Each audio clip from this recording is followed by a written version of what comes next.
بيبدأ الفيلم مع 2 أفراد أمن بيكونوا راكبين عربية مصفحة لنقل الأموال، وفجأة عربية أسمنت بتسد الشارع قدامهم، وبيظهر مجموعة من المجرمين وبيقطعوا جسم العربية من أضعف نقطة فيها، وبيرموا قنبلة دخان جوه العربية، وبعدها بيسرقوا كل الفلوس اللي موجودة جوه العربية دي. وفجأة بيحصل تبادل إطلاق نار، والمجرمين بياخدوا الفلوس وبيهربوا من المكان. والحادثة دي بتعمل صدمة في شركة الأمن، وده اللي بيجبر الشركة إنها تزود إجراءاتها، وده علشان تحاول تمنع حادثة زي دي إنها تتكرر تاني. وبعد 5 شهور بينضم موظف جديد اسمه باتريك للشركة، وهنا تيري رئيسه المباشر بيحكي له عن عملية السرقة اللي حصلت من فترة، وبيقول له إن المجرمين لسه ما اتقبضش عليهم، وبيطلب منه إن هو يفضل صاحي ومنتبه طول الوقت، وإن هو لازم يمشي على كل قواعد الأمن والسلامة حرفيا. وبعدها باتريك بيبدأ تدريبه تحت إشراف فرد أمن اسمه بوليت، بس أداؤه ما بيبقاش كويس، ويدوب بينجح في اختبارات القبول وبيجيب الحد الأدنى المطلوب اللي هو 70%. وبالرغم من البداية الصعبة دي، ولكن باتريك بيكمل وبيبقى مصمم إنه يثبت نفسه. وفي أوضة تغيير الملابس بوليت بيقدم باتريك للفريق،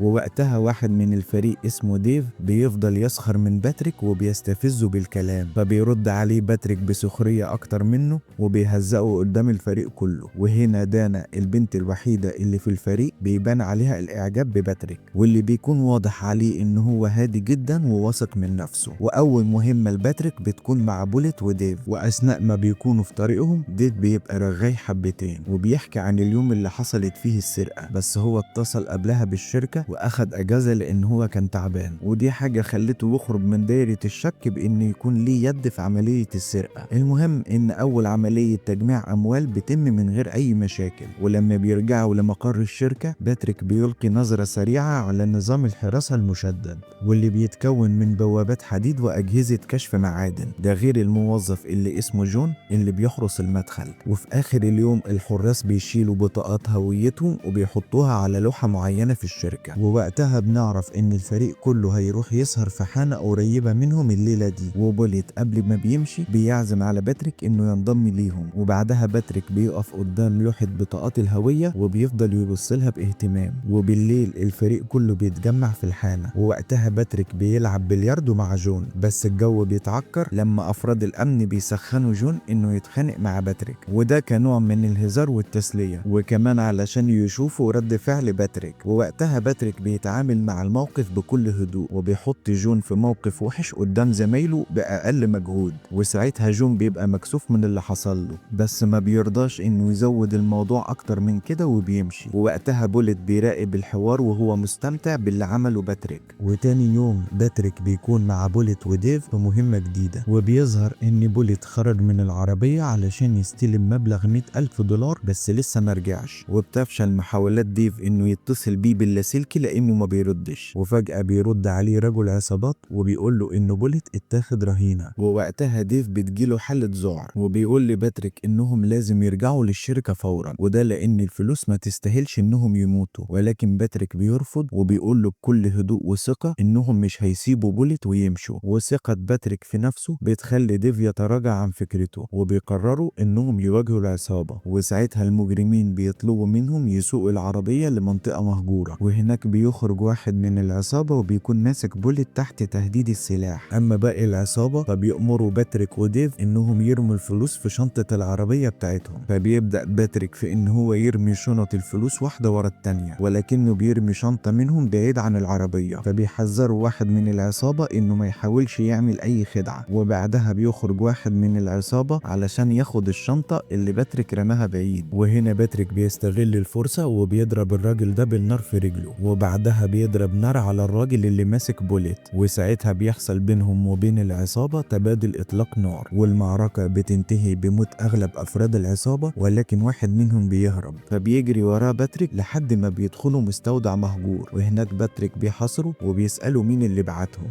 ولكن الراجل ده بيرفض يجاوبه وبيشتمه، فبيضربوا باتريك بالنار وبيخلص عليه. وده بيحصل في الوقت اللي بوليت وديف بيوصلوا للمكان، ومحدش فيهم بيكون مستوعب اللي حصل حصل. اما باتريك فبيمشي قدامهم بهدوء وثقة وبيسخر من ديف بسبب حالة الخوف اللي ظهرت عليه من شوية. وبعدها بيرجع باتريك لجثث افراد العصابة وبيبان وقتها ان هو بيدور على حد معين ولكن مش بيلاقي الشخص اللي هو بيدور عليه، وساعتها بتظهر علامات الاحباط على وشه. وبعد الحادثة دي بيجي 2 من عملاء الاف بي اي لمقر الشركة وبيبدأوا يحققوا مع باتريك في اللي حصل، وبيكونوا مستغربين من مهارة باتريك اللي ظهرت اثناء تبادل اطلاق النار. فبيرد عليهم باتريك بهدوء وبيقول لهم ان ده كان موقف حياة او موت وده خلاه يركز اكتر. وبعدها الضباط بيخلوه يراجع فيديو السرقة اللي حصلت من 5 شهور وبيسألوه لو يعرف حد من افراد العصابة دي او حتى في اي رابط بينهم وبين العصابة اللي هجمت عليهم. فبيركز باتريك وقتها مع واحد منهم ولكنه بينكر انه يعرف اي حد فيهم. واول ما الضباط دول بيخرجوا بيتصلوا برئيسهم اللي اسمه كينج وبيبلغوه انهم شاكين ان باتريك ممكن يكون هو نفس الشخص اللي بيدوروا عليه بقالهم سنين. بس كينج بيقول لهم ان ده مش هو نفس الشخص اللي بيدوروا عليه وبيطلب منهم يشيلوا باتريك من دماغهم ويبعدوا عنه تماما. وبعد اللي حصل ده تيري بينصح باتريك انه ياخد اجازة شهر بعيد عن الشغل، ولكن رئيس الشركة بيكون شايف الموضوع بشكل تاني وبيكون مقتنع ان اللي عمله باتريك مفيد جدا لسمعة الشركة، فبدل ما يخليه ياخد اجازة بيقرر يرقيه ويديله مكافأة. وبعد 3 شهور باتريك وبوليت بيكونوا في مهمة لنقل الفلوس، ولكن فجأة عربيتهم بتتعرض لكمين من عصابة مسلحة وساعتها بيقف قدام العربية واحد بموتوسيكل والباقيين بيرشوا مادة سودة على ازاز العربية والمرايات علشان يمنعوا الرؤية. فبيبعت بوليت بسرعة للشركة انذار بانهم بيتعرضوا للسرقة، ووقتها المجرمين بيستخدموا اجهزة معينة وبيرشوا غاز جوه العربية. فبيقع بوليت على الارض وبيفضل يكح من تأثير الغاز. اما باتريك فبينزل بكل هدوء ووشه متغطي بفوطة، وساعتها المجرمين بيهددوه بالسلاح وبيطلبوا منه ينزل على الارض.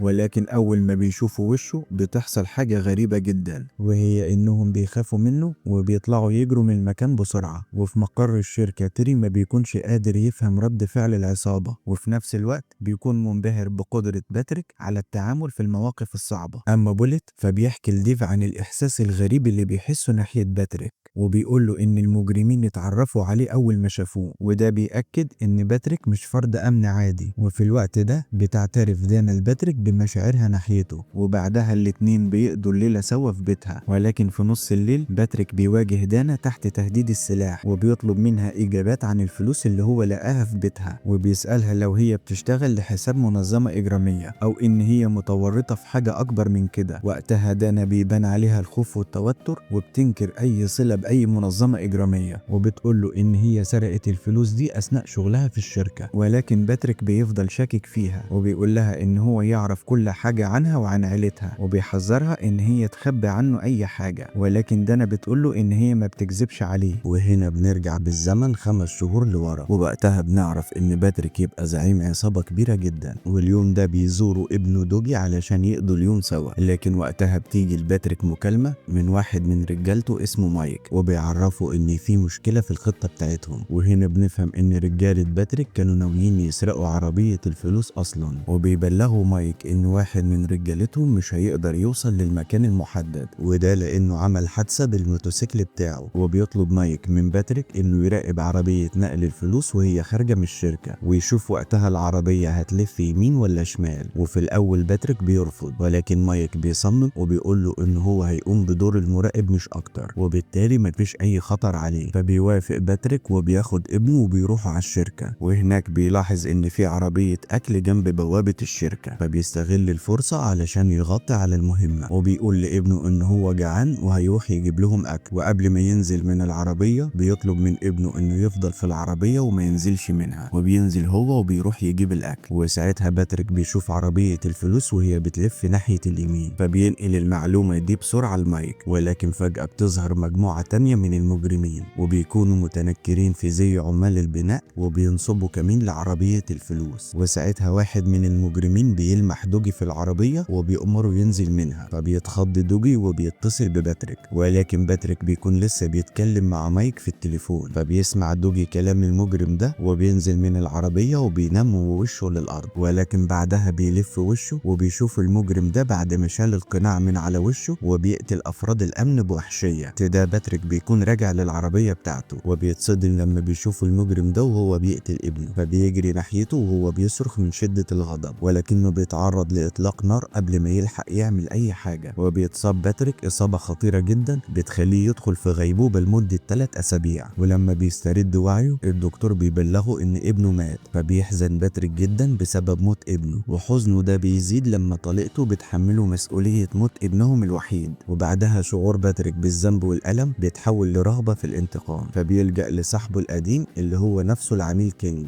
وبيطلب منه المساعدة علشان يحدد هوية المجرمين. وهنا كينج بيلاقيها فرصة كويسة انه يتخلص من المجرمين اللي في منطقته، فبيدي باتريك اسماء المجرمين اللي ممكن يكونوا متورطين في العملية دي. وبعدها باتريك ورجالته بيبدأوا حملة كبيرة في عالم الجريمة، وده علشان يطاردوا المشتبه فيهم ويعرفوا منهم مين هم المجرمين اللي نفذوا العملية. بالرغم من مجهودهم المستمر والجثث الكتير اللي بيسيبوها وراهم، ولكن القاتل الحقيقي بيكون لسه بعيد عن ايديهم. وهنا باتريك بيقترح تغيير في الخطة، وبيأمر مايك ان هو يعمل له هوية مزيفة ويكون ليها سجل امني مفهوش غلطة. وبعدها بيستخدم باتريك هويته الجديدة وبيروح يشتغل في شركة الامن، وده على امل ان هو يلاقي دليل يوصله للقاتل. وعلشان نعرف مين هو القاتل فلازم نعرف قصة العصابة اللي سرقت الفلوس، واللي بيكونوا عبارة عن 6 من المحاربين القدامى بقيادة قائدهم اللي اسمه جاكسون. وبيبان وقتها انهم محبطين وبيعانوا من ضائقة مالية، وعلى طول المجموعة بتبدأ سلسلة من عمليات السرقة، ولما بتكتر الفلوس معاهم طموحاتهم بتكبر. ووقتها واحد منهم اسمه جان بيبان عليه ان هو شخص متمرد وبيعترض على اغلب قرارات جاكسون، وده لان جان هو صاحب فكرة السرقة اصلا. وهنا جاكسون وفريقه بيقرروا يسرقوا العربيات المصفحة اللي بتنقل الفلوس، والخطة دي بتحتاج شخص واحد بس من جوه الشركة، ومع الوقت فلوسهم بتكتر من خلال العمليات دي وبتوصل للملايين. وساعتها جاكسون بيطلب من فريقه انهم ياخدوا حذرهم، يعني مفيش استقالات مفاجئة من شغلهم الحالي، ولا حد فيهم يشتري حاجة غالية وملفتة للنظر. وفي يوم الاحتفال بعيد ميلاد جاكسون بيخططوا كلهم لعملية سرقة أخيرة، والعملية دي هي سرقة عربية شركة نقل أموال بتنقل مبلغ كبير جدا. وبسرعة بيستعدوا لتنفيذ العملية وبيتنكروا في هيئة عمال بناء. وفي يوم السرقة كل واحد فيهم بياخد مكانه، وساعتها باتريك بيركن عربيته في مكان قريب وجواها ابنه. وفي البداية جاكسون ما بيشوفش أي مشكلة في العربية، وبيأمر رجالته إنهم يراقبوها. وأثناء تنفيذ عملية السرقة بيجبروا حراس العربية المصفحة إنهم يطلعوا منها. وفي الوقت اللي جان بيكون ماسك واحد منهم تحت تهديد السلاح، واحد تاني بيسحب دوجي من عربية باتريك. وفي الوقت ده الباقيين بيتحركوا بسرعة علشان يسرقوا شنط الفلوس، وكل حاجة بتكون ماشية تمام وحسب الخطة. ولكن واحد من الحراس بيحاول يوصل لسلاحه وبيتخانق مع جان، وساعتها بيشيل القناع من على وشه، ولكن جان بيتخلص منه وبيقتله بدون تردد.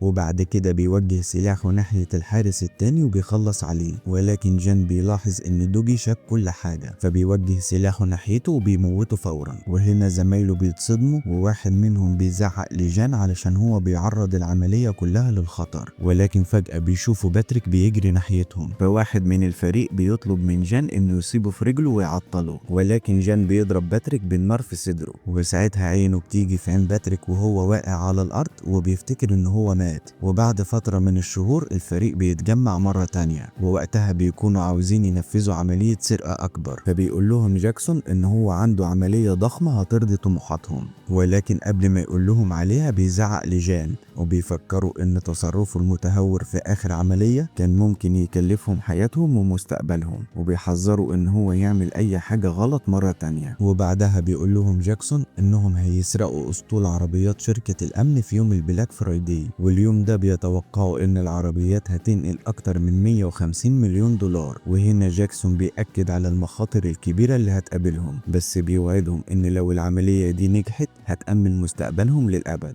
وفي يوم السرقة بوليت وباتريك بيشتغلوا سوا كالعادة، وبعد ما بيخلصوا مهمتهم الأخيرة بيعترف بوليت قدام باتريك بسر خطير جدا، وبيقول له ان هو الشخص اللي ساعد المجرمين في سرقة عربيتهم من 5 شهور، وبيقول ان العملية دي ادت لموت 2 من افراد الامن وولد في سن المراهقة. وبيوضح بوليت ان موت الولد ده كانت نتيجة مؤسفة وما كانتش مقصودة. وبيكمل بوليت كلامه وبيقول لباتريك ان هو شال خزنة الرصاص من المسدس بتاعه، وبيعرفه ان العصابة بتخطط لسرقة الشركة النهاردة، وبينصحه انه يفضل هادي ومتعاون، وده لو عاوز يحافظ على حياته. وفي الوقت ده باتريك بيكون جواه غضب كبير جدا لانه اخيرا وصل للعصابة اللي قتلت ابنه، ولكنه بيفضل هادي وبينفذ كلام بوليت. وبعدها بوليت بيوقف كاميرات العربية وبيسوقها لمكان معين، وهناك بيكون جاكسون وفريقه مستنيينه. وفي الوقت اللي بينظموا فيه نفسهم واحد منهم بيضرب باتريك على وشه وبيحذره انه يتعاون معاهم وقت السرقة. ووقتها جان و3 من زمايله بيركبوا العربية المصفحة، وده في الوقت اللي جاكسون وواحد تاني بيراقبوهم وهم في عربيتهم. ولما بتوصل العربية لمقر الشركة بينزل المجرمين وبيسيطروا على موقف العربيات وبيأسروا تيري وديف وباتريك، وبيأسروا بوليت هو كمان وبياخدوا رهينة، وده علشان محدش يشك ان هو بيتعاون معاهم. وبعدها بيربطوا باتريك علشان يأيدوا حركته، وبيوجهوا مسدس على راس بوليت وبيطلبوا من موظفين الشركة انهم يفتحوا باب الخزنة. ولما جون بيشوف اللي بيحصل بيشغل جهاز الانذار، وده بيخلي افراد الامن يشتبكوا مع المجرمين في تبادل اطلاق نار. ووسط كل ده واحد من المجرمين بيزرع متفجرات على باب الخزنة، وبيستمر تبادل اطلاق النار بين المجرمين وبين افراد الامن. وبمجرد ما المتفجرات بتنفجر باب الخزنة بيتكسر. وفي الوقت ده جاكسون واللي معاه بيدخلوا بعربيتهم، وبعد سيطرة جاكسون على المكان بيأمر فريقه انهم ينتشروا ويأمنوا المكان كله. وبره الشركة بتوصل قوات الشرطة، وبنعرف هنا ان قوات التدخل السريع في طريقهم للشركة، وساعتها المجرمين بيحملوا الفلوس بسرعة قبل ما توصل قوات التدخل السريع، وده لانهم عارفين انهم هيوصلوا في خلال 8 دقايق بس. ووقتها المجرمين بيقتلوا اغلب افراد الامن، ولكن دانا وزمايلها ستيوارد وشيرلي بيكونوا مستخبيين ورا عربية مصفحة. ووقتها ستيوارد بيقترح انهم يستنوا فرقة التدخل السريع، ولكن شيرلي بيصمم انه يتدخل بنفسه وبيفتح النار على المجرمين وبيصيب واحد منهم. فبيستغل باتريك الفرصة دي وبيطلع مسدس هو كان مخبيه في هدومه، وبيضرب واحد من المجرمين في رجله وبعدها بيخنقه، وبعدها بيستخدم سكينة وبيحرر نفسه. وبسرعة بيروح لتيري وديف وبيحررهم. وبعدها باتريك بيقرر ان هو يلبس بدلة المجرم اللي هو خلص عليه من شوية. وفي الوقت ده شيرلي بيفضل يضرب نار على المجرمين ولكنه بيتقتل. وساعتها دانا وستيوارد بيمسكوا الأسلحة وبيشتبكوا مع المجرمين. أما باتريك فبيخلع خوذة واحد من المجرمين قبل ما يقضي عليه، وبعدها بيشتبك مع المجرمين في تبادل إطلاق نار عنيف جدا. ووقتها باتريك بيواجه واحد من المجرمين وبتحصل بينهم خناقة جامدة جدا، ولكن باتريك بيسيطر عليه وبيحاول يضربه بالنار بس بيلاقي مسدسه فاضي، فبيسحب سكينة المجرم ده وبيخلص عليه. وفي الوقت ده جاكسون بيأمر فريقه بالانسحاب. اما بوليت فبيروح لدانا وستيوارت وبيطلب منهم يدوله سلاح علشان يساعدهم، فبيصدقوا ستيوارت وبيديله مسدس. ولكن اول ما بوليت بيمسك المسدس بيغدر بيهم وبيخلص عليهم. وفي الوقت ده باتريك بيقتل 2 من المجرمين، ولكن بوليت بيفاجئه وبيضربه بالنار وبيسيبه وبيروح ينده على ديف، واول ما بيخرج بيضربه بالنار وبيخلص عليه. وبعد اللي حصل ده ما بيبقاش فاضل من المجرمين غير جاكسون وجان وبوليت، فبيتحركوا بسرعة علشان ينفذوا المرحلة الأخيرة من الخطة. فبيدخلوا جراج المبنى وبوليت وجان بيبدأوا يحملوا الفلوس على عربية وبينقلوها للأسانسير. ووقتها جاكسون بيكون مصاب وقاعد في العربية وبيجهز مسدسه وبيكون حاطط عينه على جان لأنه متوقع منه الخيانة في أي وقت. وفعلا ده بيحصل، وبيجي جان وبيذبحه بالسكينة وبيبلغ بوليت إن جاكسون مات بسبب إصابته. وبعدها بينزلوا نفق سري وبيهربوا من المكان، وهناك بيوصلوا للعربية اللي هيهربوا بيها. واثناء ما الاتنين بيحملوا الفلوس بالعربية بيكون واضح ان محدش فيهم واثق في التاني، ولكن جان بيتحرك اسرع من بوليت وبيضربه بالنار وبيخلص عليه. وبعدها جان بياخد عربية الفلوس وبيهرب من المكان بسرعة. وبالليل بنشوف جان في شقته وهو بيستمتع بنجاح المهمة، ولكن فجأة بيسمع صوت موبايل بيرن، فبيمشي ورا مصدر الصوت